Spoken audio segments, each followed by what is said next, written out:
Rádio Justiça de Brasília, Marcelo Della Libera. Agora 7h43. Revista Justiça. Entrevista. Vamos falar agora sobre dados do Instituto Brasileiro de Geografia e Estatística, IBGE. Quase 1 em cada 4 domicílios brasileiros é ocupado por inquilinos. Com esse crescimento do mercado de locação, ele aumenta e também aumenta junto com ele as dúvidas sobre o que pode ou o que não pode ser cobrado nos locatários. Taxas de administração imobiliária, despesas extraordinárias de condomínio, exigência de mais de uma garantia no mesmo contrato e valores de caução acima do permitido pela legislação estão entre as cobranças que frequentemente geram questionamentos. Para esclarecer quais são os direitos e os deveres dos locadores e dos inquilinos, até previsto esses direitos previstos na Lei 8.245 de 91, a chamada Lei do Inquilinato. Vamos conversar agora com o advogado Rafael Verdun, ele que é especialista em direito imobiliário. Doutor Rafael, bem-vindo, bom dia. Bom dia, obrigado pelo convite.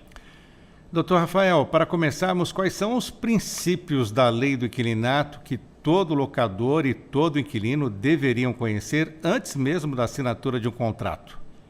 Talvez o principal princípio da lei de locações é de garantir a real utilidade daquele imóvel, ou seja, de qual é a natureza daquele imóvel. É um imóvel residencial, então ele tem que ser mantido dentro daquela natureza residencial. Então é você guardar a propriedade do imóvel pela forma que ele deve ser utilizado.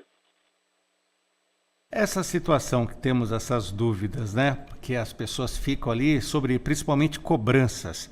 Quais são as cobranças que a legislação permite que sejam repassadas ao inquilino e quais despesas permanecem de forma obrigatória sob responsabilidade do proprietário?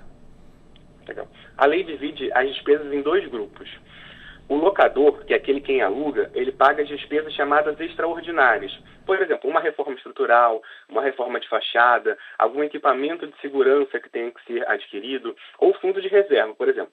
São despesas extraordinárias. O locatário, aquele quem aluga, ele paga as despesas ordinárias, ou seja, aquelas despesas de dia a dia. O salário dos funcionários, a água, a luz das áreas comuns, a limpeza, pequenos reparos. Então, tudo isso está dentro dessas despesas ordinárias e que devem ser pagas pelo locatário.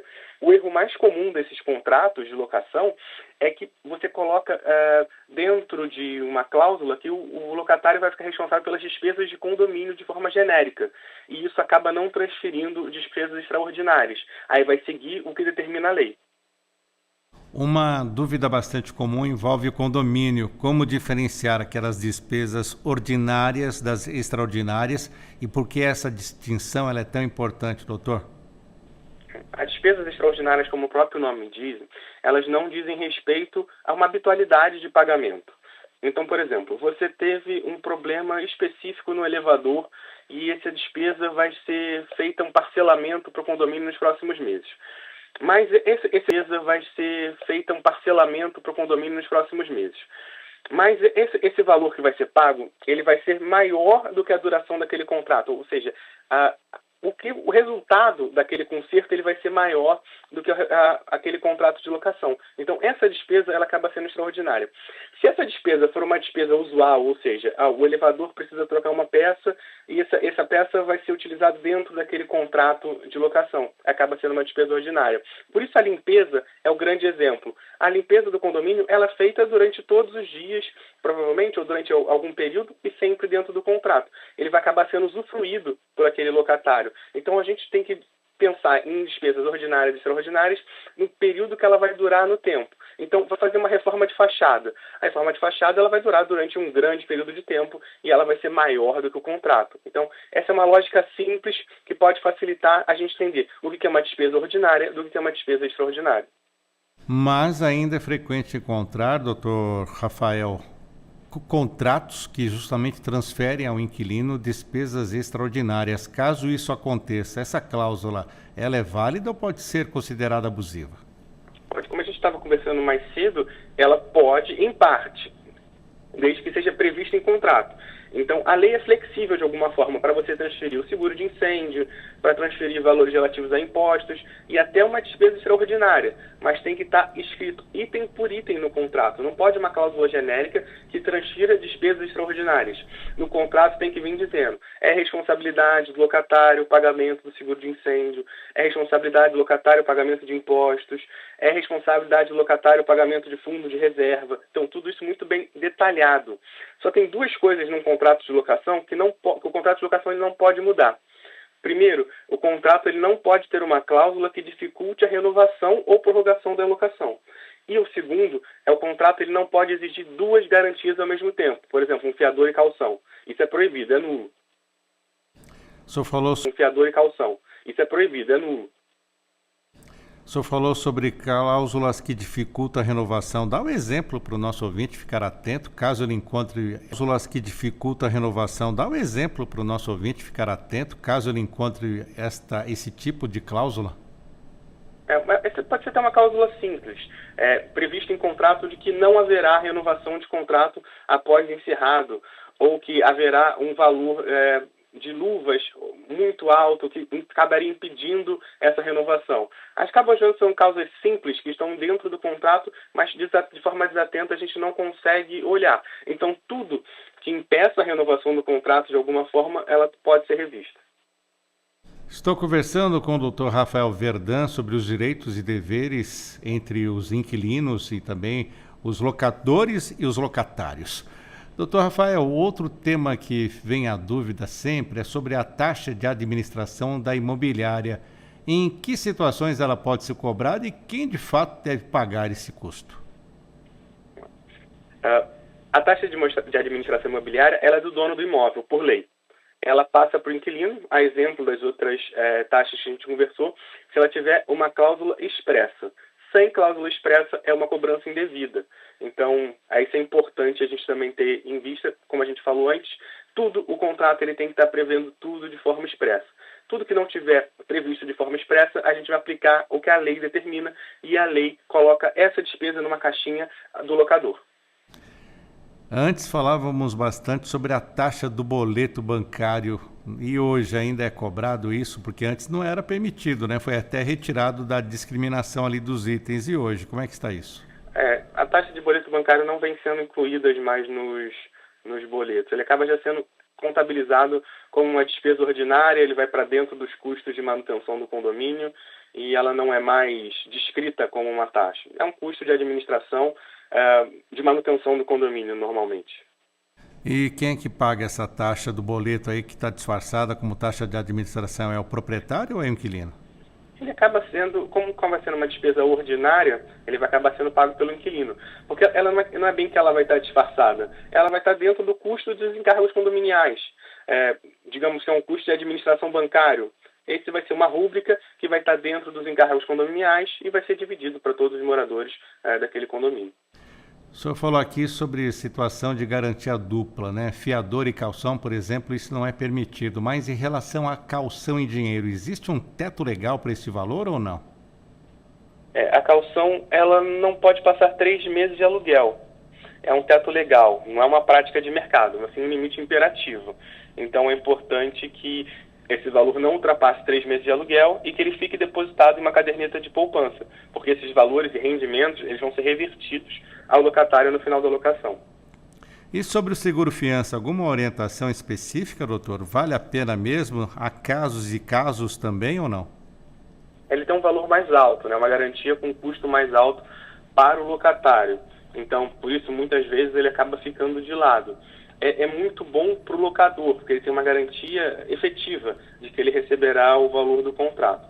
Porém, como ele tem um custo mais elevado enquanto garantia, ele acaba sendo colocado como uma opção não tão viável. Mas o que é importante, tanto para locador como para locatário, é verificar se aquele seguro ele tem uma duração, uma vigência de contrato dentro do mesmo período que o contrato está sendo assinado, que a garantia cubra em valor todo o valor do contrato. Então, são orientações que podem servir tanto para isso quanto para outras garantias que são feitas com base em seguro. E caso ele não seja utilizado, esse seguro, o dinheiro vai para quem? É um seguro seguro, né? Então, o seguro normalmente a gente paga para não utilizar, né? Ele acaba sendo perdido, ele remunera a seguradora. Outra questão agora importante é falarmos sobre os reajustes dos aluguéis. Muitos contratos prevêem reajustes periódicos. Quais os cuidados que o inquilino deve ter ao analisar justamente as cláusulas de reajuste e da revisão do valor da locação? Isso. Os contratos, de via de regra, eles têm uma cláusula de reajuste anual, sempre vinculado a um índice de correção, normalmente o IGPM ou IPCA. Então, é muito importante verificar se existe essa cláusula expressa, qual o índice que ela está prevendo e se ela tem um índice para substituição. Por exemplo, se o IGPM vier a deixar de existir, qual outro índice vai ser utilizado no lugar? Então, tudo isso é muito importante, que seja sempre claro e expresso em contrato. Mas, principalmente, qual é o momento de reajuste, que é o aniversário do contrato, e sim, qual é o índice que vai ser utilizado nesse reajuste. Doutor Rafael, as pessoas ouvindo aqui a nossa entrevista, de repente algum ouvinte percebeu que está pagando ali, tem uma cobrança indevida que ele está pagando durante essa vigência do contrato. Nessa situação, qual deve ser o primeiro passo? Vale tentar uma negociação antes de recorrer ao judiciário? Sim, a negociação é sempre o melhor caminho. Então, chama a eventual administradora daquele contrato de aluguel ou propriamente o locatário e conversa. Sempre é importante essa orientação de um auxílio de um advogado, para que ele possa ler o contrato, entendê-lo de forma clara, até explicar para aquele locatário se eventualmente tem algum um risco, para que se possa fazer uma notificação ou chamar esse locatário para conversar e para tentar uma primeira negociação é sempre o melhor caminho. Vamos falar agora sobre vistoria do imóvel, que é realizada no início e no final da locação e costuma ser motivo de divergências. Qual é a importância desse documento e quais os cuidados as duas partes devem tomar para evitar discussões sobre danos e reparos, doutor Rafael? É muito importante que essa vistoria seja muito bem documentada, fotografada por ambas as partes. Então, sempre que for feita a vistoria, lembre-se de documentar bem tudo que foi visto. Se tiver algum problema aparente, esse problema tem que estar visível e documentado. Agora, a gente tem umas discussões e algumas dúvidas relacionadas ao que é relativo ao próprio uso do imóvel, o desgaste natural.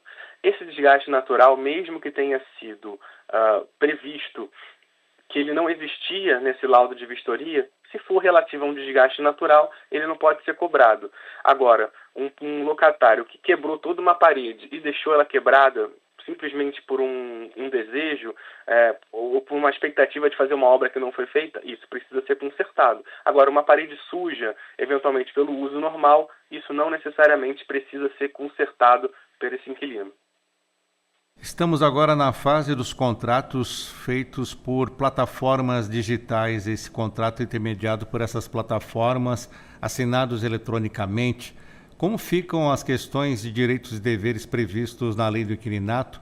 Permanece a mesma coisa com esse tipo de contrato? Algum cuidado adicional que o consumidor deve ter, observar antes de aceitar as cláusulas desses contratos? Acaba sendo mais uma locação por temporada do que uma relação regida pela lei de inquilinato. Como é uma questão bem específica e essas plataformas têm cláusulas que acabam sendo impositivas, não há espaço para negociação e elas estão mais relacionadas a um direito do consumidor. Pois não? Perdemos o contato com o Dr. Rafael Verdun. Dr. Rafael Verdun contando para nós aqui na Rádio Justiça as principais observações que você deve ter com os contratos de locação. Estamos tendo aqui informações tanto para o inquilino quanto também para o locador. Infelizmente o nosso tempo está acabando. Quero agradecer o contato restabelecido. Dr. Rafael Verdun, especialista em processo civil, gestão jurídica e direito imobiliário, muito obrigado por atender a Rádio Justiça. Até uma próxima e as suas considerações finais. Muito obrigado, eu agradeço o convite, fico à disposição para novos momentos. Muito obrigado. Agora 7h58.